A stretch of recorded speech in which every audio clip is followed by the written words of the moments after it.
Hello, this is my first time doing something like this. I had a long holiday in February, but I couldn't go anywhere, so I stayed at home and I thought, why not record myself playing my favorite video game so I can make a video analyzing the themes and the characters of it.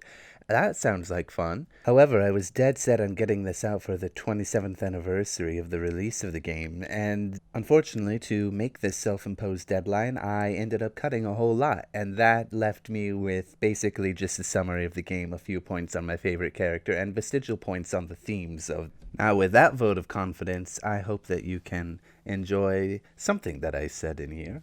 Thank you. The story begins in our main character's home, Chrono. His mother wakes him up at Lean Square as the bell chimes. It's a celebration of 1,000 years of Guardia.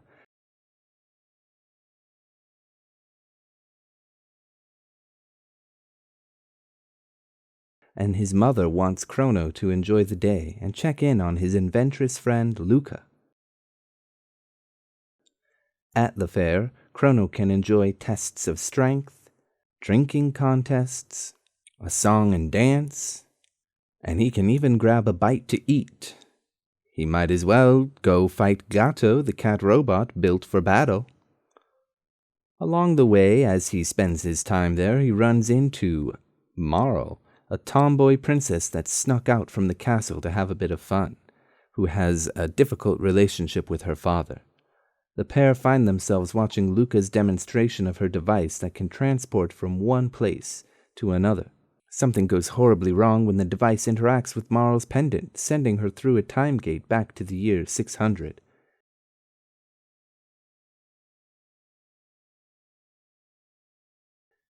Chrono and Luca dive in to search for her, only to find the world run over by fiends, and the kingdom of Guardia currently at war with the Fiend Lord.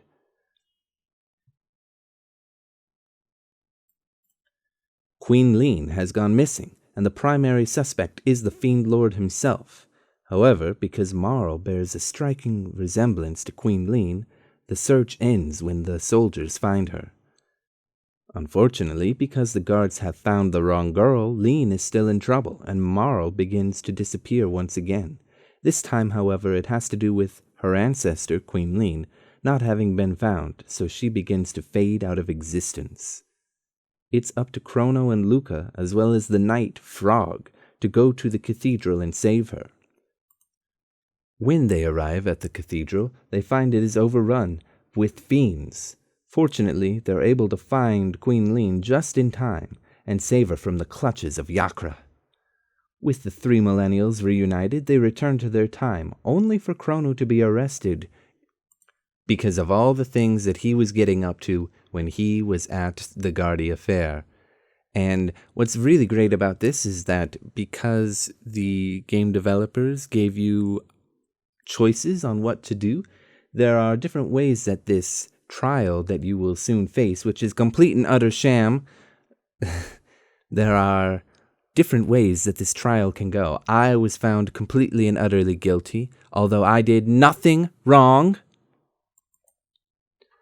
Afterwards, once you've been thrown in jail, it's up to Luca to help you escape. When you escape, you will be fighting your way out of the dungeon and finding yourself on a bridge fighting a mechanical dragon, which is easy enough to defeat, and then you have to cross a human bridge, which is quite amusing. Mara will soon join you, and she will help you try to escape from the guards when you go to Guardia Forest, and the three heroes will find themselves going through another time gate, which will take them to the year 2300. In the future, they find that Guardia is no more. The apocalypse has come. The people are without hope, barely surviving, except on Enertrons. One of the domes has a leader called Dolan. He has no hope, as do the people that are in the dome with him. Beneath this dome, you can find a place where one man has gone, a father. When you find the father, you'll find that he has passed away, and the food that he was in search of has rot. However, fortunately, you can find a single seed, and when you bring it back to the people, They're overwhelmed with joy and the possibilities that are before them, though they don't really know what it is they're looking at exactly, which is perhaps the most horrifying, damning thing you can think of when it comes to the apocalypse. As the heroes continue to journey through this apocalyptic world, they find a robot in need of repair named Robo. Likewise, our heroes will find that the world ended in 1999. They find a recording that shows Lavos bursting forth from the center of the earth, what is now the Mountain of Woe, and it destroyed civilization as it was known.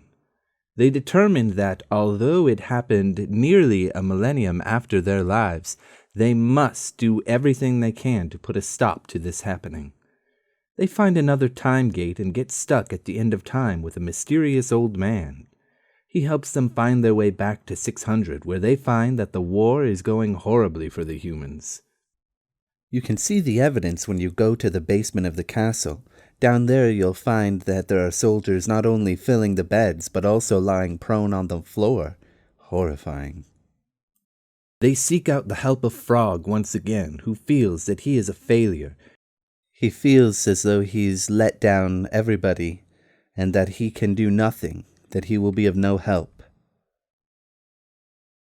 One really excellent part about this time period is that when you go through the castle, both times you'll find that there is a relationship between the leader of the knights and the chef. They are brothers, and they have a very tense relationship, both hiding their own feelings, acting bitter towards each other. But if you pay careful attention and talk to the right people, you'll see that they do truly care for each other and are worried. And I just want to highlight that because it's a really amazing part of the story. Frog is dejected, unwilling to continue. He's given up. You learn everything about what happened to him when he was much younger, what happened to bring him about to be a frog when he was Glenn. The only way to get him to continue on this journey of becoming a true knight, a true hero, is to find the legendary Masamune and restore it to its former glory. Then, and only then, can you bring Frog the Masamune, and once you do, he will take it and join you, and he will destroy a mountain, cutting it in half, and it's so cool. With Frog, our heroes will go to fight the Fiend Lord Magus directly to stop him from summoning Lavos, from creating Lavos.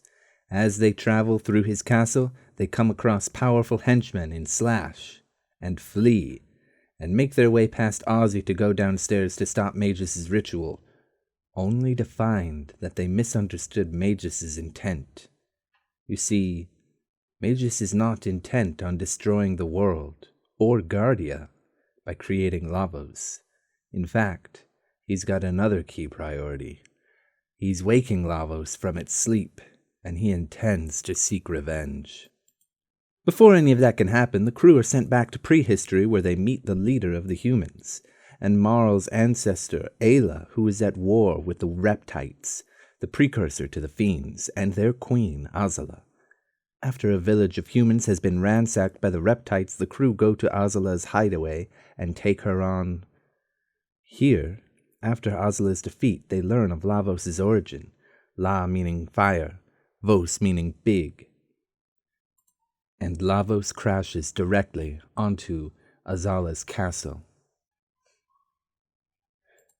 Near the crater caused by Lavos' crash landing is another time gate that takes him to the year 12,000 BC, Antiquity, where they find the Kingdom of Zeal, ruled by a despotic queen advised by Lord Dalton and a mysterious cloaked figure.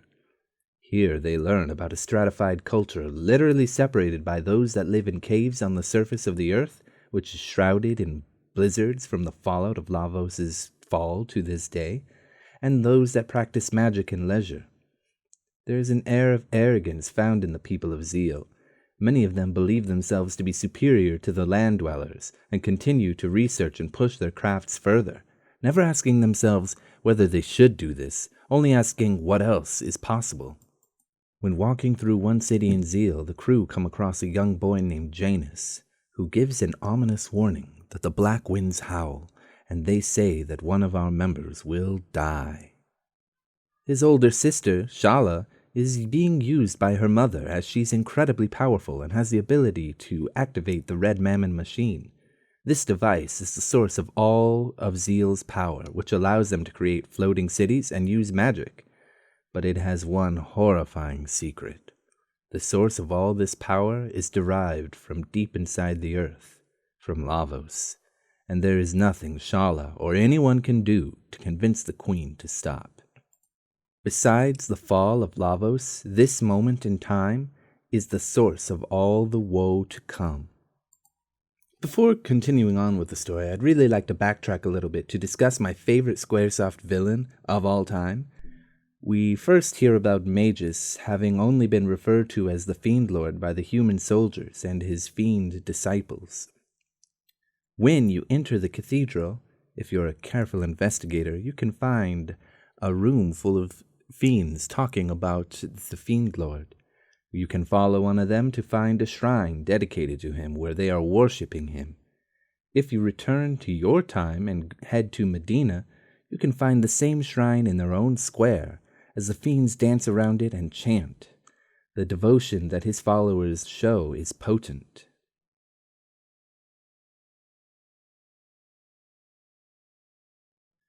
Later, when you return to 600, Frog tells you his story and about his interactions with the Fiend Lord in the past, how this changed his own fate forever.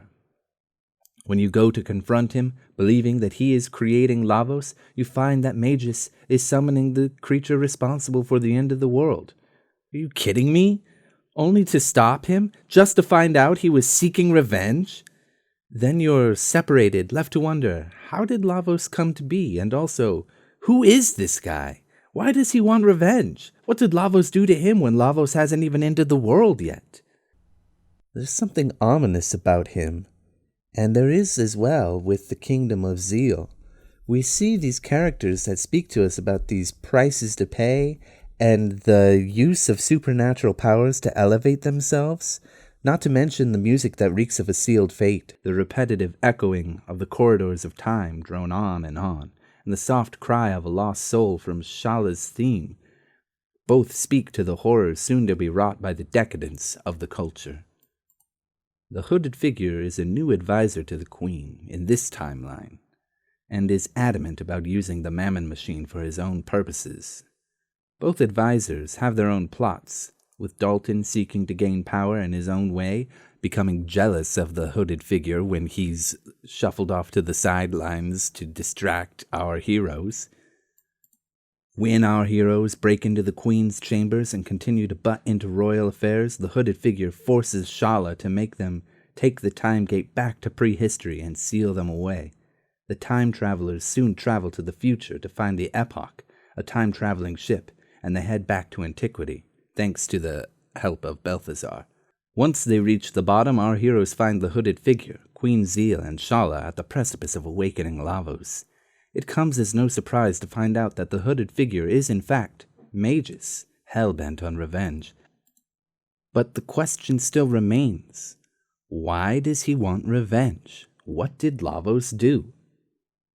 Well, if you remember, that little boy that warned us that our character would die, that was Magus as a young boy. He is Janus.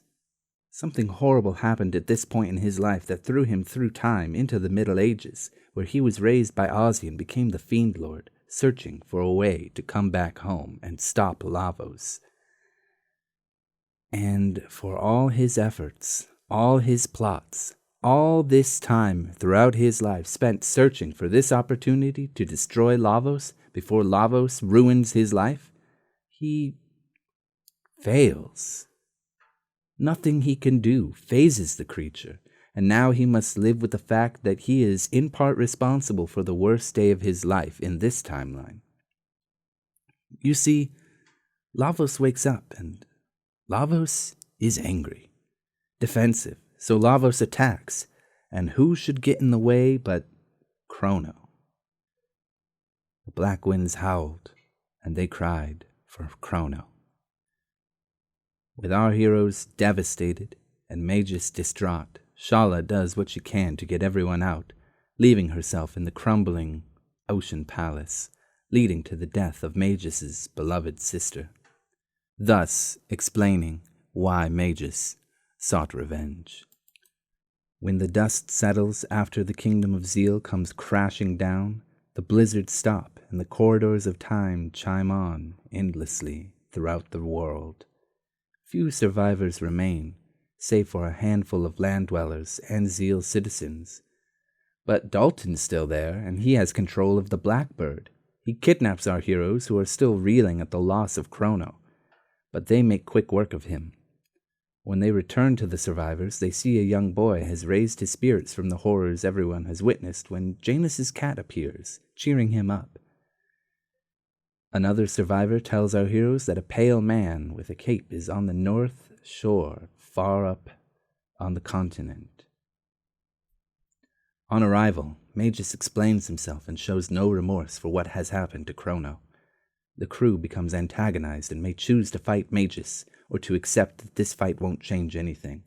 If you choose not to fight him, he will join you, and instructs the heroes to seek out Gaspar so he can tell them how to resurrect their dear friend Chrono.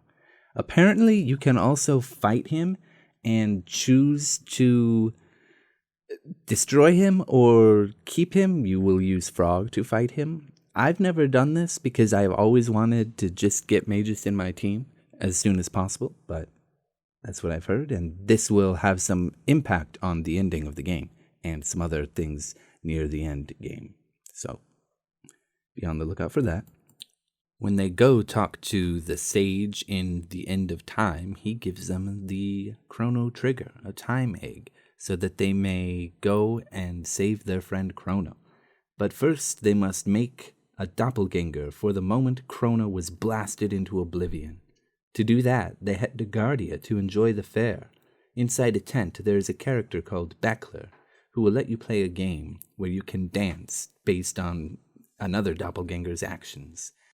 Once that's complete, you must take the Chrono Trigger, a time egg, that will allow the crew to go back to the moment of Chrono's death on the top of Mount Woe in 2300, where Lavos unearthed, ending the world. Depending on the characters that you have, the dialogue may be different. If you have Marl, for example, you get a touching reunion where she tries to tell Chrono all about what's happened since he's been gone. The only characters that don't have anything to say are Ayla and Magus, so have fun experimenting with who you bring to this moment. Once Chrono is revived, the Black Omen rises, appearing in all timelines as a floating relic of the Ocean Palace.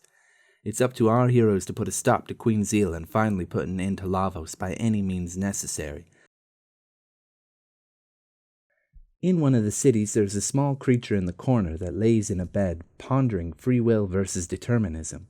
Free will, of course, being whether you have the ability to make your own choices, or determinism, where you feel that everything is already decided. There are a few ways you can answer this creature's questions. If you agree with the idea of determinism, they will say that it's arrogant to believe you can change fate. But as we see through the end game, it isn't. Change is possible through the hard work and self-sacrifice of people coming together.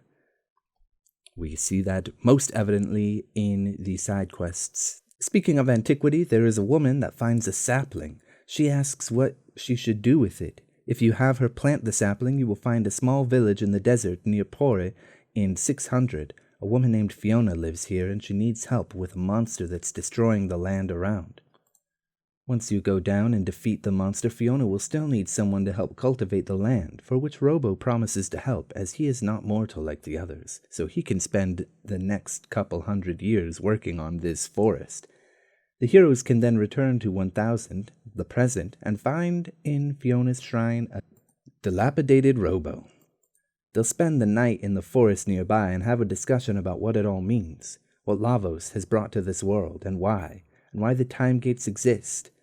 And it's a really great scene.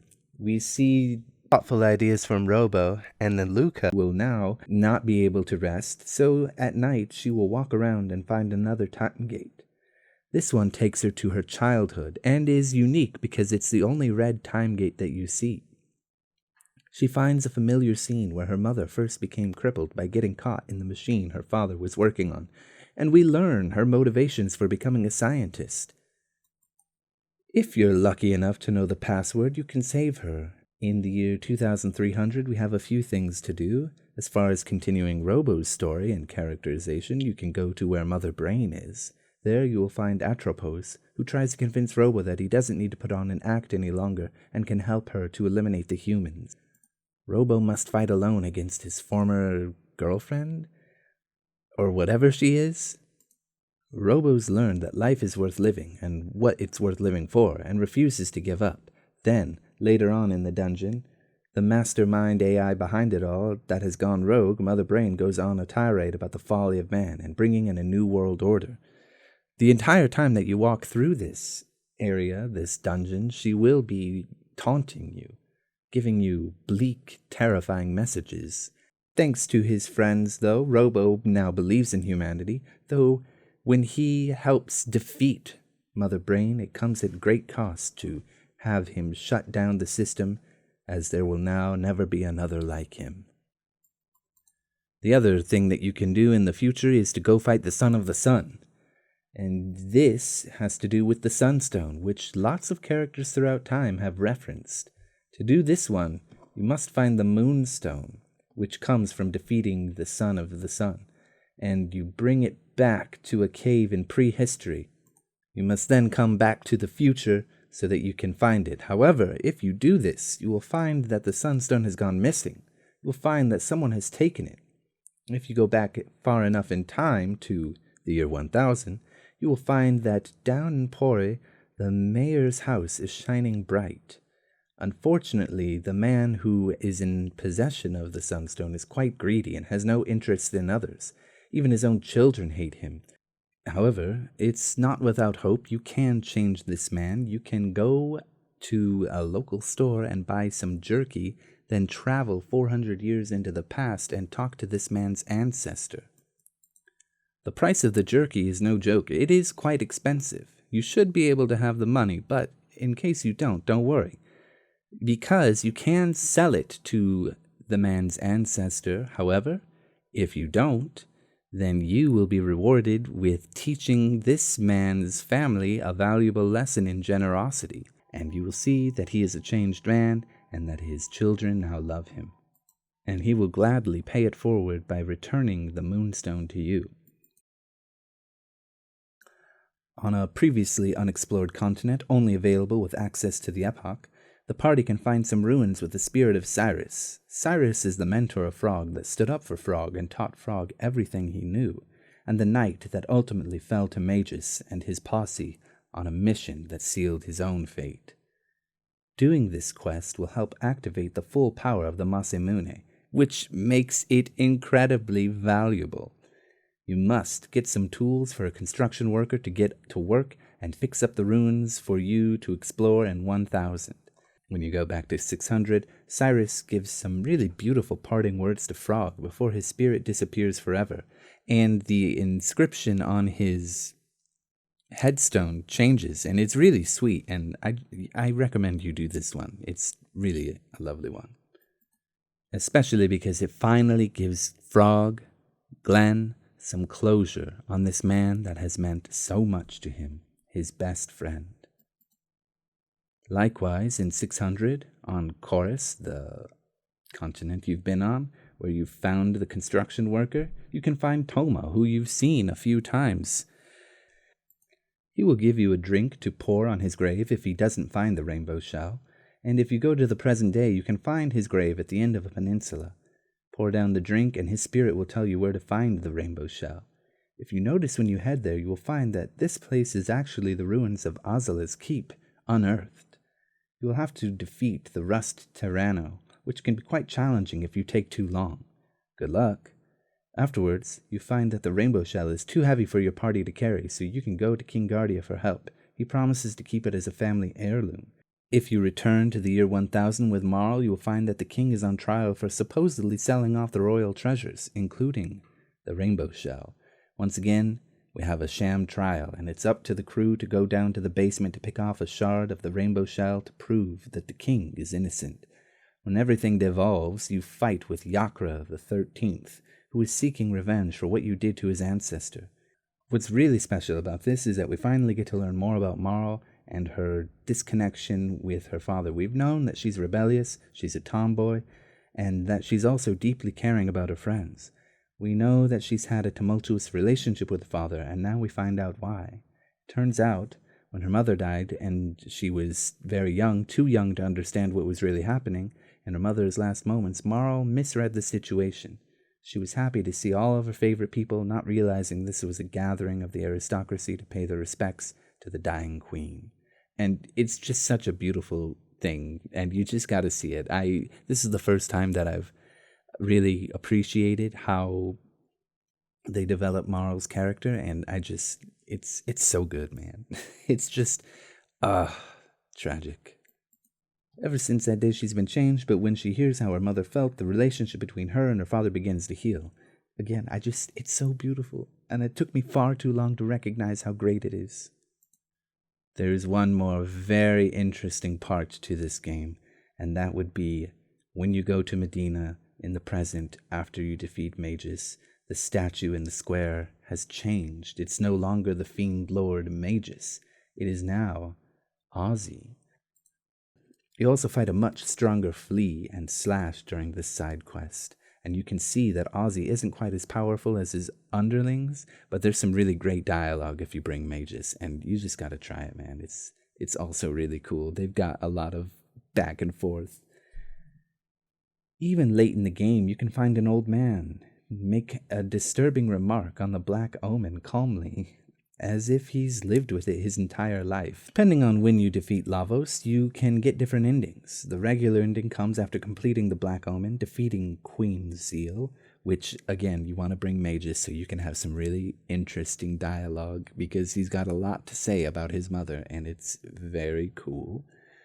As she's completely lost her ever-loving mind, and then you can go fight the Shell of Lavos, go into the Shell of Lavos, and fight even more dangerous forms of Lavos. It's here where Luca postulates on what Lavos really wants, and it's a cool little dialogue scene, so I recommend you bring her. But the dream team is truly Ayla, Robo, and Chrono, and I'll tell you why. Because Robo can heal, and all you need to do is Falcon Strike with Chrono and Ayla. Good game, Chrono Trigger, good game. I digress. Many of the bonus endings are quite lighthearted. For example, you can get an ending where Frog married Queen Lean, and Marl's family is full of frog blood. Or you can get an ending where Luca and Marl comment on the men they've seen along the way, outraging Chrono so much he actually speaks. There's also a developer's ending, which is kind of fun, where you can see some comments based on what the developers have to say. Some of them are quite snarky. There are a lot of unique ways to change some of the endings, and there are many more I don't want to spoil for you, like what happens if the reptiles win the war with the humans. I recommend you play and find out. However, I do want to talk about one special ending that comes from the DS version. To get this ending, you have to travel to Time's Eclipse to defeat the Dream Devourer, which is a combination of Lavos and Shala, who has been absorbed by Lavos. This ending is more connected to Radical Dreamers and Chrono Cross, but does a lot to further develop Magus. Magus will be pushed to the side, making Shala come to her senses. She tells him that he will need something more than might to defeat him. Then she opens a time gate to fling Magus through, while wiping his memory. There is a small scene shortly after with Magus as he walks through a forest, unsure of what he forgot, searching for a way to remember. And this, for me, makes Magus' character so compelling. Through all the tragedy he suffered, through all the horrible things he's done, all of it just to get back and save his sister, even when he's forgotten her, there is a restless spirit that cannot give up the pursuit. Although he's unsure of what he's even looking for by this point, he's in some ways cursed by the loss of his sister. And just like the black winds, Magus howls through the corridors of time.